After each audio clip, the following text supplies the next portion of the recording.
ሰላሙ አለይኩም ወረህመቱላሂ ወበረካቱ። የተወደዳችሁ እህቶቼ በመላው ዓለም የምትገኙ ክርስቲያን ወገኖቼም ሰላም ብያለሁ። ባላችሁበት ፈጣሪ ይጠብቃችሁ። እንዴት ናችሁልኝ? እየበረታችሁ ነው? አይዟችሁ፣ እስኪያልፍ ያለፋል ነውና እስኪያልፍ እንግዲህ ብርትት ማለት ነው። በርቱልኝ የኔ ውዶች። እና እነዚህን ኮስሞቲክሶች ያው እንግዲህ ዝም ብዬ አይደለም እዚህ ጋር እናንተ ፊት ያቀረብኩት ምንድን ነው? የአረብ ሀገር ሴት ይባላል። የአረብ ሀገር ሴት ገርጥታ እጇ ደርቆ እጇ ተሰነጣጥቆ ተረከዟ ተሰነጣጥቆ ነው መቼ እንደ ሌሎቹ እኩል አትሆንም ምናምን የሚሉ ሴቶች ስላሉ ሰዎች ለማለት ሶሪ። እኛ እንደዛ መሆን አለብን እንዴ? አባይቢ ኧረ ተው ነቃ በሉ። ሀገርም ስንሄድ እኮ ህይወት ይጠብቀናል አይደል እንዴ? እና እዚህ ጋር ያለን ጊዜ ይሄም እኮ ህይወት ነው እየኖርን ያለ ነው ማለት ነው። እና ምን እናርግ ልላችሁ ነው።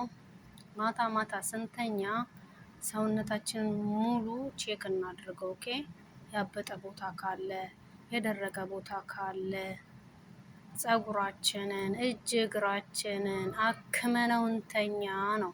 አክመነው እንተኛ። ኦኬ። እዚህ ጋር ያስቀመጥኩላችሁ ቅባት ምንድን ነው? ራሳችንን ሲያመን ወደ ኪኒን እንዳንሮጥ። ራሳችንን ሲያመን ቅባታችንን ድርግም አድርገን ልቅልቅ። ቆዳችን ነው ሲደርቅ ነው ራስ ምታት የሚመጣው የሚጀምረው። ቆዳችንን ራስ ከአንድ ሰዓት በኋላ ትጥብ። ከታጠብን በኋላስ ይኸው እዚህ ጋር ያቀረብኩላችሁ ቫቲካ አለ። እኔ ስለተስማማኝ ነው። እናንተ ደግሞ በሚስማማችሁ የጭቃ ቅባት ተጠቀሙ። ቫይቴክስ የምትለው እኔ ሀገር ውስጥ ተስማማኝ ስለነበረ ነው። ያው የቀረችኝ የመጨረሻ 2 ፍሬ ናት። ለማስታወሻ፣ ለትውስታ፣ ለትዝታ እንዲሆን ነው እዚህ ጋር ያመጣሁት። ቫዝሊኗ ደግሞ ማለት ነው እንዴ ወሳኝ ናት እኛ ጋር በቃ በጣም ተፈላጊ። ማታ ስንተኛ እጅግራችንን በደንብ ልስልስ አድርገን እንተኛ። ጠዋት ሌላ ሆኖ ነው የምንነሳው። ቀን ሙሉ ሲደርቅ ይውላል። ሌሊቱን ሙሉ ሲርስ እንበለው። አዎ ይርሳል፣ ይለሰልሳል እና አይጎዳም።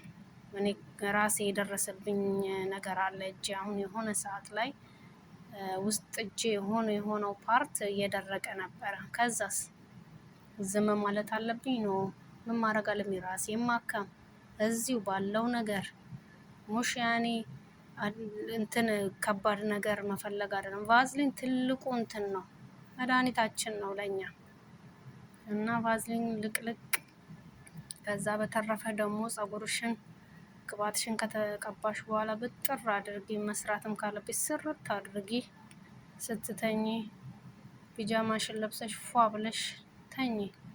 ራስሽን ጠብቂ ሀቢብቲ። ከአገር ካሉ ሴቶች በምንም አናንስም። ራሳችንን ከጠበቅን ማለት ከነሱ እንበልጣለን እንጂ እኛ እኮ ስንት ችግርን ተቋቁመን ስንት ነገሮችን አልፈን ነው እንትን እየኖርን ያለ ነው ማለት ነው። ስለዚህ ያቺ የምንመለስባት ጊዜ እስክትደርስ ራሳችንን አንጣል ባካችሁ። ምንም ቢደክመን ማለት ነው፣ ምንም ቢደክመን ያልፋል ይሄ ቀን። እሺ ውዶቼ፣ ፈጣሪ ባላችሁበት ቦታ አላህ ይጠብቃችሁ። ወዳችኋለሁ።